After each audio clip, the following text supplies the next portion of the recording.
So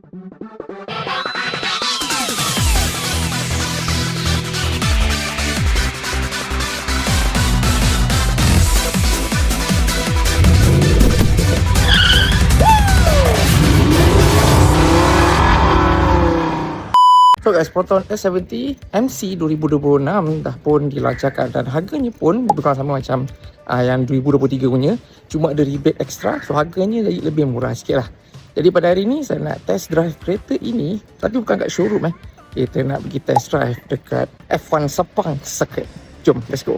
Okay guys, sekarang ni kita nak test drive Denio S70 stock standard car. Nak cuba biasakan dahulu dalam track Lita Sepang ni, sebab ni baru first time saya drive dalam Lita ni lah. So very good experience. Buat lagi pula kereta yang terbaru pada Proton ni, yang dia punya engine pun yang terbaru, IGT 1.5 turbocharged 4 cylinder. Dan apa yang diorang claim dari segi dia punya horsepower dan juga dia punya torque memang cukup improve dibandingkan dengan the previous one yang ada 3 cylinder. Let's go.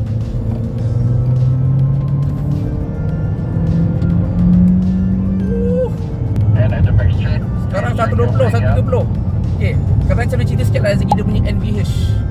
So NVH dia cukup senyap. Dalaman dia tak rasa bising, hanya ada bunyi angin kat luar. And then dari segi dia punya vibration pun tak rasa sangat, memang cukup smooth. Okay, depan ni ada jalan straight lagi, let's go. Tekan lagi.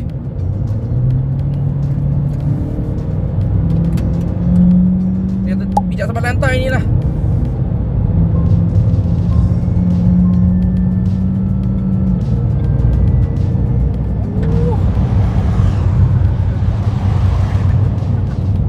Dalam keadaan 100 lebih tu, bila saya nak brake tu, sebabkan kemungkinan lah ni dia menggunakan tayar GT, so dapat rasa ada sedikit melayang, rasa skidding sikit lah, sikit je. Rasa tayar dia ni kurang grip sikit.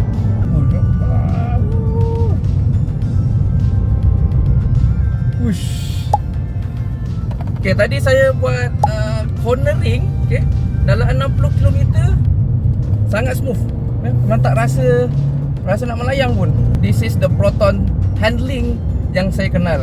Jadi itu dia guys, test drive kami untuk Proton S70 MC 2026. Secara overall, saya punya driving experience memang best. Power memang power, sebabkan dari segi top horsepower dah improve. Handling pun standard Proton punya handling memang sedap. Memang rasa lagi stable bila korang nak take cornering lah. Dan adakah kereta ini mampu untuk mencocok Civic RS? Boleh komen di bawah.